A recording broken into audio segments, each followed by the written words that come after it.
বেশি বাজার করার জন্য হোলসেল মার্কেট খুবই জনপ্রিয়। যারা আমেরিকাতে থাকেন এখানে বেশি বাজার করতে গেলে হোলসেল মার্কেটই সবার ভরসা। তো কস্কো বা রেস্টুরেন্ট ডিপোট হচ্ছে খুবই জনপ্রিয়। কস্কো সব জায়গায় সব সিটিতে একটা থাকে, তবে রেস্টুরেন্ট ডিপোট সব জায়গায় থাকে না।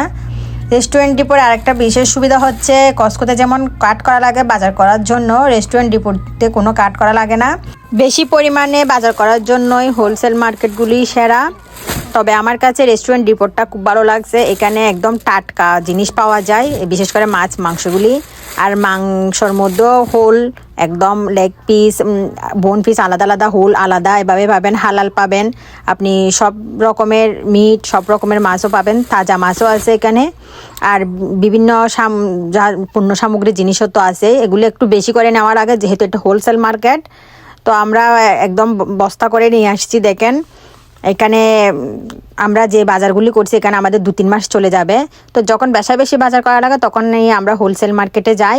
রেস্টুরেন্ট ডিপোট খুব ভালো লাগে। তার মধ্যে কস্কোতে যাওয়া হয় মাঝে মধ্যে, তবে কস্কো থেকে রেস্টুরেন্ট ডিপোটে গেলে একটু সাশ্রয়ে অনেক বেশি জিনিস পাওয়া যায়। দেখেন কতগুলো জিনিস কিনছি। এইগুলো জিনিসের দাম মাত্র 570 টাকা। আমি মনে করছিলাম 1000 টাকা হবে, কিন্তু দেখেন অল্প দামে পেয়ে গেলাম।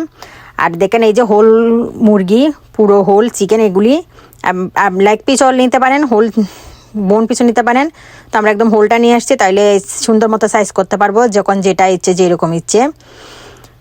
তো যদি ভালো লাগে থাকে আমার ভিডিওগুলি, প্লিজ আমাকে লাইক কমেন্ট করবেন, আমার পাশে থাকবেন।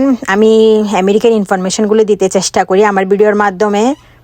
যারা আমার আমেরিকাতে আছেন কাছাকাছি, অবশ্যই একবার গিয়ে দেখবেন, আপনাদের অনেক টাকা সাশ্রয় হবে। এখানে যেহেতু দ্রব্যমূল্যের দাম এখন বৃদ্ধি, সব কিছুর দাম বেড়ে গেছে। তো অল্প দামে যদি বেশি জিনিস নিয়ে রাখতে পারেন তাহলে ক্ষতি কি, সেই হিসেবে আমি দিলাম। যদি আমার ভিডিও ভালো লাগে প্লিজ আমাকে লাইক কমেন্ট করবেন, আমার পাশে থাকবেন। সবাই ভালো থাকুন, সুস্থ থাকুন। আবার ফিরে আসবো আর অন্য কোনো ভিডিওতে অন্য কোনো ইনফরমেশন নিয়ে। সে পর্যন্ত সবাই ভালো থাকুন, বাই।